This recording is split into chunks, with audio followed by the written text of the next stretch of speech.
Hello friends, मैं doctor Gargi Kaul आप सभी का अपने चैनल पे हार्दिक स्वागत करती हूँ। फ्रेंड्स, जैसे कि मैंने अपने पिछले वीडियोस में causes of infertility in male बताया था और उनका ट्रीटमेंट बाय होम रेमेडीज़ बताया था, तो आज मेरा नॉलेज का विषय होगा इनफर्टिलिटी इन फीमेल। जैसे कि आपको पता ही है कि एक प्रेगनेंसी के लिए दोनों का स्वस्थ होना बहुत ही इम्पॉर्टेंट है। मीन्स अगर दोनों में से एक पार्टनर भी सेक्सुअल तौर पे इनकम्पिटेंट है तो प्रेगनेंसी नहीं हो सकती। तो आज मैं आपको बताऊंगी कि फीमेल में ऐसे कौन से कारण हैं जिनके कारण लेडी कंसीव नहीं कर सकती। तो सबसे पहले मैं आज के मॉडर्न लाइफस्टाइल पे ही जाऊंगी, क्योंकि लाइफस्टाइल हमारे जीवन में बहुत मेजर पार्ट प्ले करता है।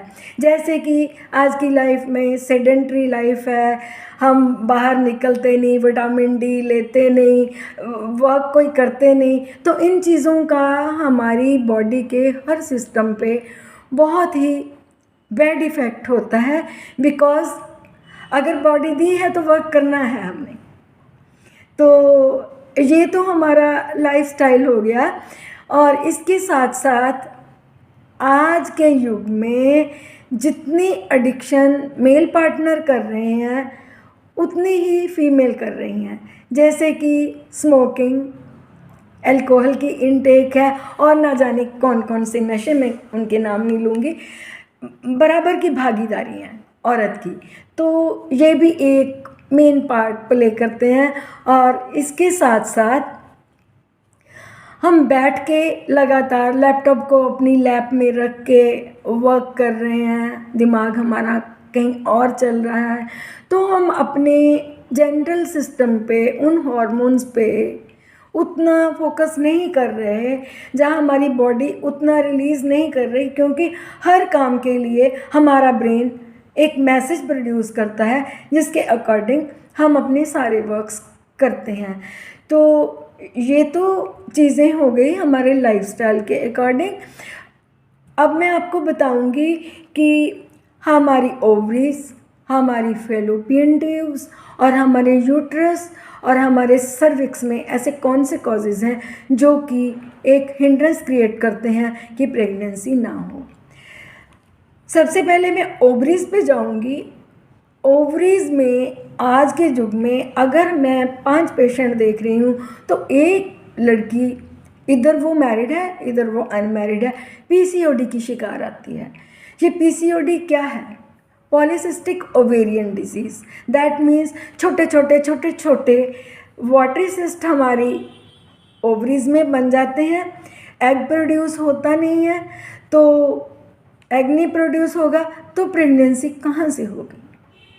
और कई बार ऐसा देखा गया है कि एग्स तो प्रोड्यूस हो रहे हैं लेकिन उनका साइज़ प्रॉपर नहीं है, बहुत ही छोटे हैं और वो मल्टीपल एग्स हैं। यूँ तो हमारी ओवरीज पर मंथ 1 या 2 एग्स रिलीज़ करती हैं, वहाँ मल्टीप्लिकेशन हो जाता है तो कंसेप्शन नहीं हो पाती। इसके साथ साथ कई बार चॉकलेट सिस्ट हो या कि यूट्राइन मास हो, वो भी प्रेगनेंसी होने में एक बहुत बड़ी रुकावट डालता है। उसके बाद हम आते हैं फेलोपियन ट्यूब्स पे। एक कंडीशन होती है एंडोमेट्रोसिस। जब इन्फ्लेमेशन हो जाती है ट्यूब्स में तो ओवरीज तो एग बना रही हैं, लेकिन इन्फ्लेमेशन के कारण वो एग मूव करके यूट्रस तक नहीं पहुंच पाता, तो प्रेगनेंसी हो ही नहीं सकती। इसके साथ साथ कई बार परमानेंट हमारी जो ट्यूब्स हैं वो ब्लॉक होती हैं। बाई बर्थ भी, कंजेंटल भी ऐसा देखा गया है, तो उसमें भी प्रेगनेंसी होने में पॉसिबिलिटी नहीं रहती है। कई बार एक प्रेगनेंसी होने के बाद जो हमारा जाइगोट है वो यूट्रस में एम्बेड ना होके वो फेलोपियन ट्यूब में ही प्रेगनेंसी टिक जाती है।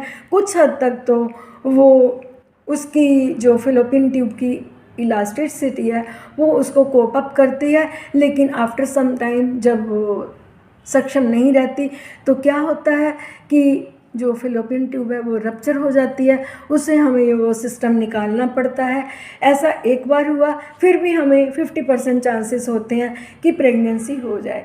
लेकिन ईश्वर ना करे दूसरी बार भी अगर इस चीज़ का रेपिटेशन हो जाता है और सेम कंडीशन आ जाती है तो दोनों ट्यूब्स इनकम्पिटेंट होने से प्रेगनेंसी नहीं होती।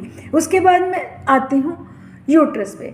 यूट्रस में कई बार फाइब्रॉइड होते हैं, तब भी प्रेगनेंसी नहीं हो पाती।